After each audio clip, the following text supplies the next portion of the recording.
Yeah, so like lab leak is another one where it's like, well, how do you know it's lab leak? How do I know it's lab leak?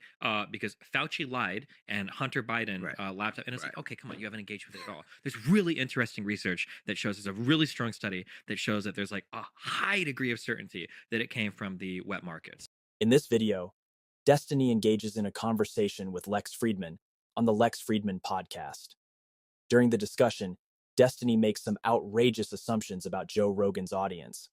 When Lex challenges him on these claims, Destiny can only muster up anecdotes without any substantial evidence.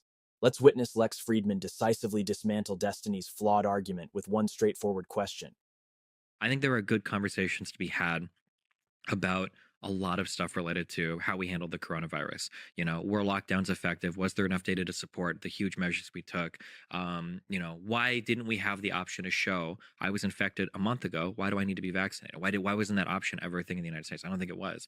There are really good questions to be asked there, but all the people asking the questions are also trying to tell you that ivermectin and monoclonal antibodies are the way to go for everything, and the vaccine is evil, and they're just going to turn you gay like the frogs. Yeah, and it's like Jesus, like you can't. There's like no place to reasonably criticize from, because all of the people that are criticizing aren't doing it with an open mind, or you know, they're not reading studies or doing anything. They're saying like, I do my own research, which means they listen to whatever the last guy on Joe Rogan said, and now they're parroting that opinion 100%. Easy now. Yeah. Easy now, bro. The last guy on Joe Rogan, not Joe Rogan, okay? That Robert Malone guy on Joe Rogan got me real fired up. That's one guest. People see him as like the father of mRNA technology. He published one paper, okay? What do you mean people? Which people think that? Joe Rogan fans. I get like I run into these people. I start arguing with people, and they start setting me. Well, what about? I'm a Joe Rogan fan, and I appreciate the vaccine. That's good. I'm glad you do. But there's definitely but you said there's a type. There's a type. What's the type? What's the type of Joe Rogan fan? Anti-establishment.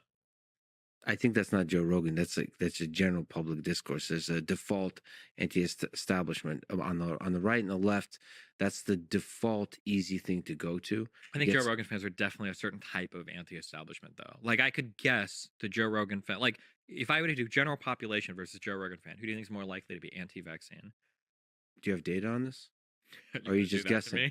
Yeah, just guessing. Yeah, I think you are actually judging. I am. I think you're judging, because I think you're also.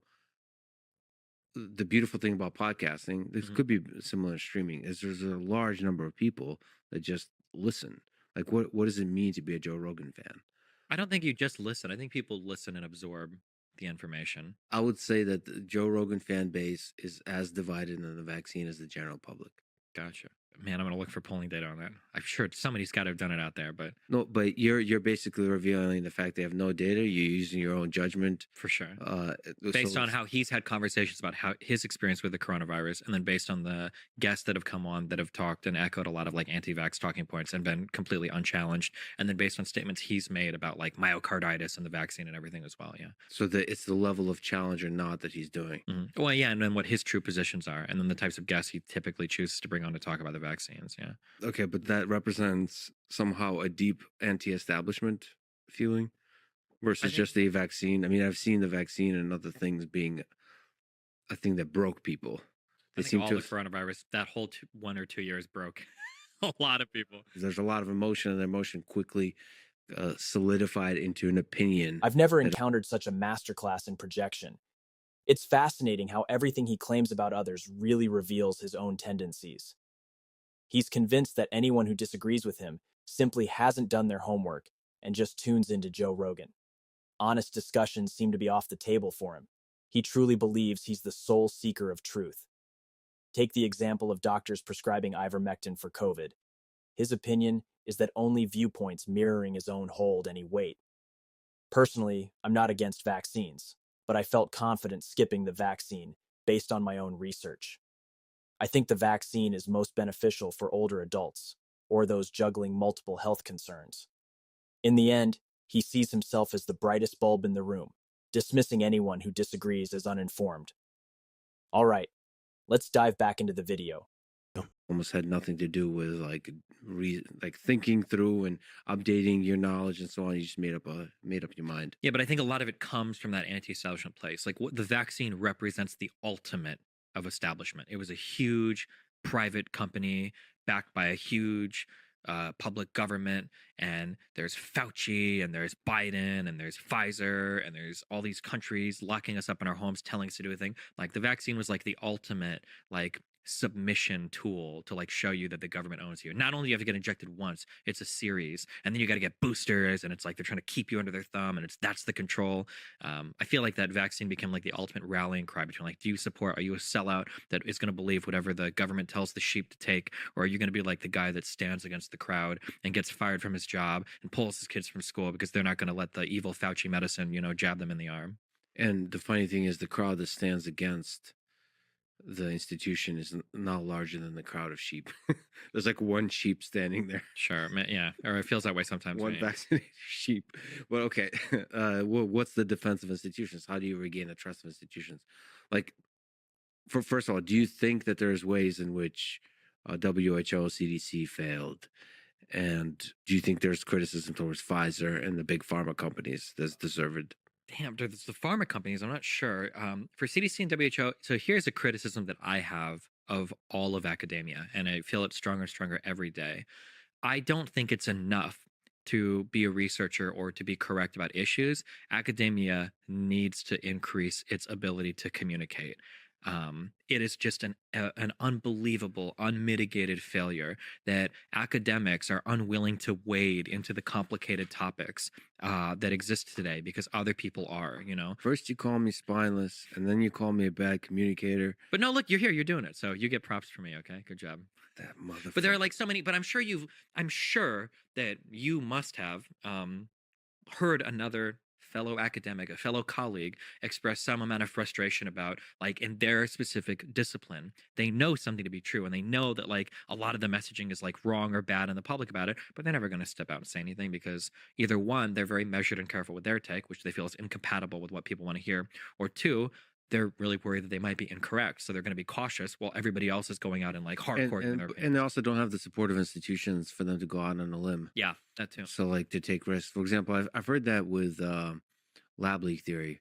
I've had a lot of virologist friends that are like, yeah, it's obviously leaked from a lab, like early on. Oh, maybe. Okay. We can fight over this one, but sorry, go ahead. No, keep talking. We can fight over this. But like I should sort of backstep and say, like, that's like you talk about shooting the shit. You haven't really investigated, but it's your gut. Mm-hmm. Like, this doesn't make any sense. Mm-hmm. They would never say that publicly. Of course. Mostly because you're saying... Hope you're enjoying the video. If you like it so far, give it a thumbs up. And if you'd like to see more content like this, don't forget to subscribe for the latest updates.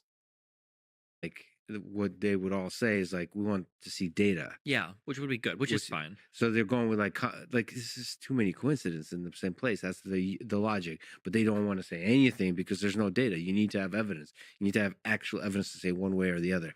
There's that. But there's also, just like you said, I mean, effective communication. You're a fan of Sean Carroll. Yes. He's like one of the only people in this whole planet that I like besides you. I love Sean Carroll.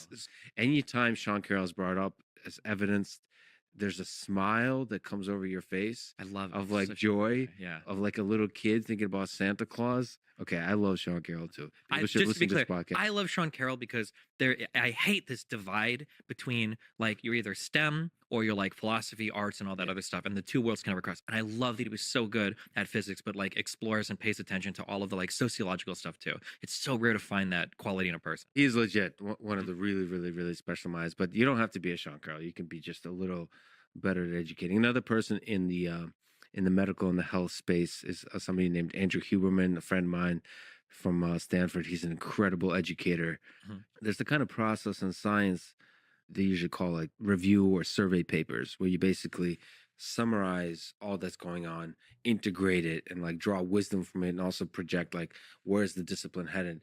And Andrew does that basically on all these subcomponents of the different stuff going on in neuroscience and biology, neurobiology, all of that. He does a podcast called Huberman Lab, where he just summarizes all and is able to explain like what does that actually mean for your life in terms of protocols of how to make your life better. I feel like people should be able to do that more and more. But with virology, and oh boy, that's a tricky one. That's a really tricky one. I wish that people could have honest conversations. Like, I attack a lot of people that do the lab leak theory stuff, but truly, we should be able to have that conversation publicly. It always feels like the people that are having the conversation don't ever really want to have the conversation. They're not being honest. Like I'm a guy that like does his own research, and it's so boring reading studies, and a lot of it I can only do abstracts, and it's so much work. But I'll never ever say that about myself. I'm a guy that does his own research, because every time I hear somebody say that, they don't do any research. When they say they do their own research, what they mean is they've seen one podcast and their opinion on it is What completely. podcast is that? Destiny absolutely hates it when people say, I did my own research. He often boasts, I guarantee you I've read more on this topic than any of them. So he's essentially claiming that his research is superior. In his eyes, his is the only valid research out there. It's contradictory to say, I'd really like to have an honest conversation about this, while simultaneously labeling anyone who disagrees as an idiot. He's essentially dismissing anyone with a differing viewpoint while insisting on open dialogue. Let's be real. Destiny struggles to engage in a conversation about even the most basic topics, like the weather, without resorting to yelling and tantrums when someone disagrees with him. He even called for more voices from academia to break silence during crucial discussions. Did he forget what happened to those who dared to speak out? They were ostracized and vilified. Why would anyone in academia, especially those with opinions that diverge from the mainstream, ever consider speaking up? It's almost comical how this interview has aged. Here he is, boasting about his research and intelligence, and yet he wants to argue about the lab leak theory. What a contradiction. While I admit I wasn't as well read as he'd been at that time, I still lean toward the idea that it likely came from a lab. I didn't need an extensive library. I used my common sense and input from various sources. Anyone with basic logic would have reached that conclusion. And then you have people like him, dismissing others with, what, are you a doctor because you wouldn't get the jab? No, I'm not a doctor, but that doesn't preclude me from forming my own opinion.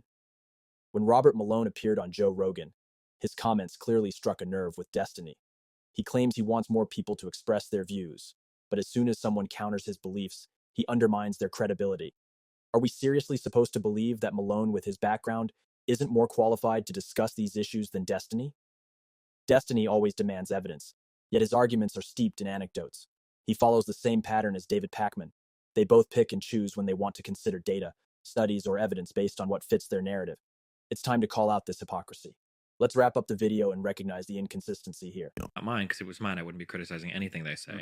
Right. But yeah, so like lab leak is another one where it's like, well, how do you know it's lab leak? How do I know it's lab leak? Because Fauci lied and Hunter Biden laptop, and it's like, okay, come on, you haven't engaged with it at all. There's really interesting research that shows, there's a really strong study that shows that there's like a high degree of certainty that it came from the wet markets. Very, very high degree of certainty. And there was an article that came out recently where it's like, Senate concludes that virus actually came from the Wuhan virology lab or whatever. And that whole article, if you actually read it, it never says that in the article. I don't know why they tweeted it with that headline. But yeah, it's to back up. I'm sorry. I think we should have good. You should be sorry. Yeah. I'm not sorry, actually. I get to ramble here. Okay. I'm here for a long time. I rescind Very my nice. apology. Okay. I actually rescind my apology. We should be able to have challenging conversations about things, but you gotta, man, be well read on both sides. Not this like, I do my own research, so I don't believe anything that Fauci says. Like, come on, dude. Like, you can do better than that. Not you personally, but Gotcha. I've been listening to several of Destiny's debates recently, ranging from older clips to the latest discussions. While I appreciate the discourse, I find that he often aligns closely with the establishment viewpoints, which can be concerning for those of us seeking meaningful change in Washington. I would love to hear your thoughts on the conversation between Lex Fridman and Destiny. If you think I've missed something or have a different perspective, please share in the comments. Thank you for watching, and I look forward to our next discussion. Remember, like or dislike. Either way, I appreciate the feedback.